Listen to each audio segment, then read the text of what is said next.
আসসালামু আলাইকুম। বাংলা সংবাদে সবাইকে স্বাগত জানাচ্ছি ফিরোজ তোহা। শুরুতেই বিআরবি কেবলস সংবাদ শিরোনাম। বাংলাদেশের সর্বশেষ গুরুত্বপূর্ণ আপডেট সংবাদে আপনাকে স্বাগত। শুরুতেই সংবাদ শিরোনাম, পরে বিস্তারিত। প্রথমেই জানাবো আমাদের হাতে থাকা সর্বশেষ গুরুত্বপূর্ণ সবথেকে তাজা আপডেট সংবাদ। উত্তরবঙ্গকে আমরা কৃষি শিল্পের রাজধানীতে পরিণত করব বললেন জামাতের আমির। বাংলাদেশ জামাত ইসলামের আমির ডক্টর শফিকুর রহমান বলেছেন, আমরা উত্তরবঙ্গকে কৃষি শিল্পের রাজধানীতে পরিণত করব। আমাদের যুবকেরা কাজ করবে, যুবতীরা কাজ পাবে, মায়েরা কাজ পাবে, ভাইরা পাবে। কেউ সেদিকে বেকার থাকবে না। কুড়িগ্রামের নির্বাচনী জনসভায় যোগ দিয়ে সব কথা বলেছেন তিনি। এরপর জানাবো, বরিশালে নির্বাচনী জনসভায় তারেক রহমান বললেন, যারা গুপ্ত বলে পরিচিত তারা গোপনে সিল এবং জাল ব্যালট ছাপাচ্ছে। বিএনপি চেয়ারম্যান তারেক রহমান অভিযোগ করেছেন, গত কয়েকদিন ধরে বিভিন্ন পত্রপত্রিকায় খবর দেখতে পাচ্ছি যারা নতুন জালিম হিসেবে আবির্ভূত হয়েছে তারা আগামী জাতীয় সংসদ নির্বাচনে নিজেরা ব্যালট পেপার ছাপিয়ে তারপর নিজেরা ভোট ডাকাতির চেষ্টা করছে। তিনি বলেন, বিএনপিকে ভোটদানের মধ্য দিয়ে এই ডাকাতদেরকে বয়কট করুন আপনারা। এদিকে সন্ধ্যায় নির্বাচনের ইশতেহার ঘোষণা করবে জামাত ইসলাম। জামাত ইসলাম ক্ষমতায় গেলে তারা দেশের জন্য, জনগণের জন্য কি কি করবে, আজ সন্ধ্যায় তারা নির্বাচনের এই ইশতেহার ঘোষণা করবে। ঘোষিত ইশতেহার অনুযায়ী আগামী জাতীয় সংসদ নির্বাচনের পর জামাত ইসলাম বাংলাদেশটাকে কিভাবে মানবিক রাষ্ট্র হিসেবে গড়ে তুলবে সেসব বিষয় নিয়ে তারা মূলত সেখানে কথা বলবে বলে জানা গেছে। আজ জামাত ইসলামের আমিরের ভেরিফাইড ফেসবুক আইডি থেকে এক পোস্টে বিষয়টি জানানো হয়েছে। সেখানে বলা হচ্ছে, জামাত ইসলামের পক্ষ থেকে আজ সন্ধ্যায় নির্বাচনের ইশতেহার ঘোষণা করা হবে এবং সে অনুযায়ী আসলে আগামী জাতীয় সংসদ নির্বাচনের জন্য জামাত ইসলাম ব্যাপকভাবে প্রস্তুতি গ্রহণ করতে শুরু করেছে। এবারে জানাবো, শাহজালাল বিমানবন্দরে কার্গো ভিলেজে বোমা শনাক্তকরণ মহড়া। রাজধানীর হযরত শাহজালাল আন্তর্জাতিক বিমানবন্দরে কার্গো ভিলেজে বোমা শনাক্তকরণ মহড়া সম্পন্ন করেছে বাংলাদেশ পুলিশের গোয়েন্দা শাখা, ডিবির counter terrorism and transnational crime বা সিটিটিসি। বাংলাদেশ বেসামরিক বিমান চলাচল কর্তৃপক্ষের তত্ত্বাবধানে এই মহড়া অনুষ্ঠিত হয়েছে। এবং সর্বশেষ জানাবো, এবারের আওয়ামী লীগের দায়িত্ব নিলেন ভিপি নূর। গণ অধিকার পরিষদের সভাপতি ডাকসুর সাবেক ভিপি নুরুল হক নূর এবার তিনি আওয়ামী লীগের দায়িত্ব নেবেন বলে জানিয়েছেন।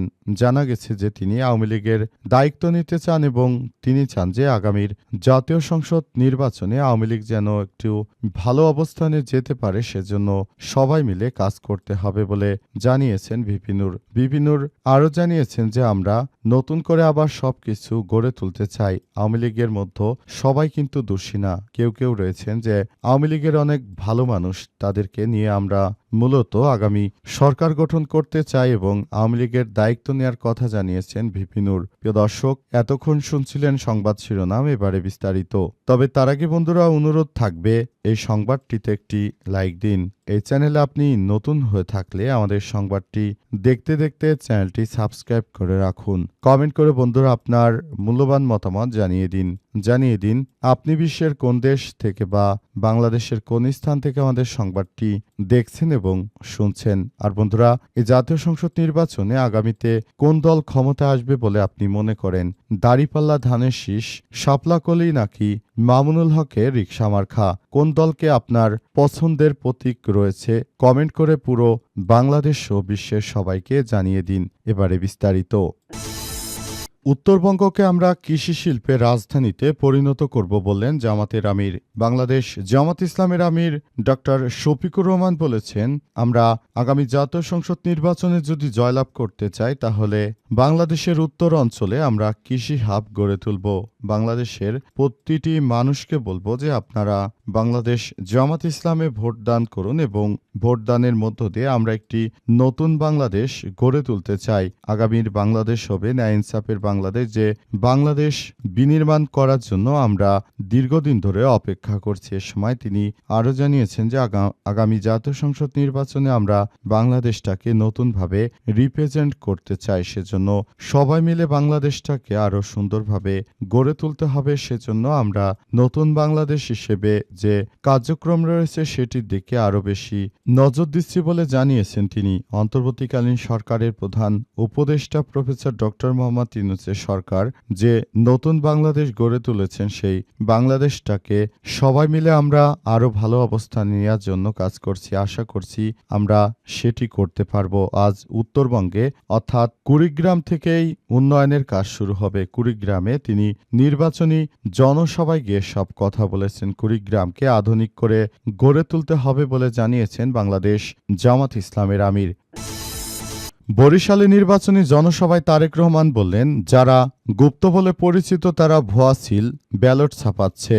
আগামী জাতীয় সংসদ নির্বাচনে জামাত নাকি গোপনে ব্যালট পেপার এবং গোপন সিল ছাপাচ্ছে বলে জানিয়েছেন বিএনপির চেয়ারম্যান তারেক রহমান। কিন্তু একটি প্রিন্টিং প্রেস থেকে বিএনপির নেতাকর্মীরা ভুয়া ব্যালট পেপার ছাপাচ্ছে বলে গতকাল ডিবির সদস্যরা তাদেরকে আটক করেছে। ঘটনার পর এখন এই বেলেমটা জামাত ইসলামকে দিতে শুরু করেছে তারেক রহমান। পাশাপাশি তারেক রহমান জানিয়েছেন যে জামাতের আমির ডক্টর শফিকুর রহমান তিনি নাকি নারীদের সম্মান করেন না, কিন্তু তার আইডিটিকে হ্যাক করা হয়েছিল এবং এই হ্যাক করে মূলত তারা আগামী জাতীয় সংসদ নির্বাচনে বেনিফিটেড হতে চেয়েছিল, কিন্তু সে বিষয়টি তারা পারেনি। তারা একরকম ব্যর্থ হয়ে গেছে, কারণ জামাত ইসলামের আমিরের যে আইডিটি হ্যাক করা হয়েছে এবং যেখান থেকে হ্যাক করা হয়েছে সেটা ছিল বাংলাদেশের রাষ্ট্রপতির কার্যালয় থেকে। সেখানের এক প্রোগ্রামারকে গ্রেপ্তার করেছে আইন শৃঙ্খলা রক্ষাকারী বাহিনী। তার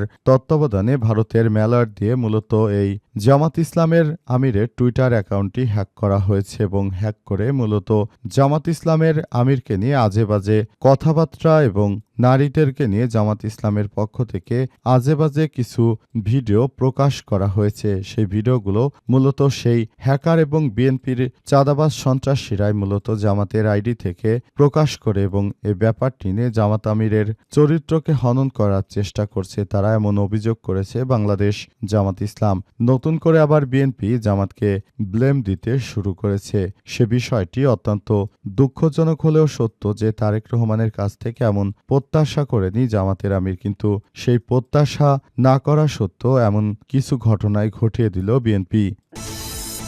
সন্ধ্যায় নির্বাচনী ইশতেহার ঘোষণা করবে জামাত ইসলাম।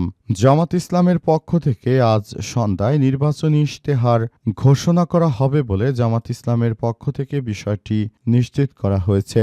অন্তর্বর্তীকালীন সরকারের প্রধান উপদেষ্টা প্রফেসর ডক্টর মোহাম্মদ ইউনূসের সরকার ক্ষমতায় আসার পরই বাংলাদেশের সবকিছু নতুন করে আবার ঠিক হচ্ছে এবং বাংলাদেশটাকে সুন্দরভাবে গড়ে তোলার জন্য আরও বেশি দায়িত্বশীল ভূমিকা পালন করতে হবে। সেজন্য আগামীর জাতীয় সংসদ নির্বাচনে যদি জামাত ইসলামের রাজনৈতিক দল ক্ষমতায় যেতে পারে সেটি হবে দেশের জন্য আরও অনেক বেশি ভালো একটি বিষয় এবং সে অনুযায়ী বাংলাদেশ জামাত ইসলাম কাজ করছে এবং নতুন বাংলাদেশ গড়ে তোলার জন্য সবাইকে নিয়ে একটি সুন্দর বাংলাদেশ গড়ে তুলতে হবে।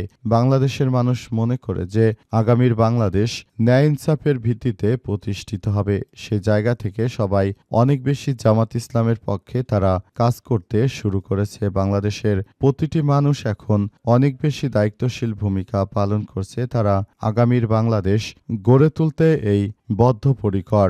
অন্তর্বর্তীকালীন সরকারের প্রধান উপদেষ্টার প্রতিও তারা ধন্যবাদ জানিয়েছে, যাতে করে আগামীর নতুন বাংলাদেশ সুন্দরভাবে গড়া যায় সেজন্য তারা একইভাবে কাজ করছে এবং জামাত ইসলামের নেতাকর্মীরা পুরো বিষয়টিকে সেভাবেই দেখছে।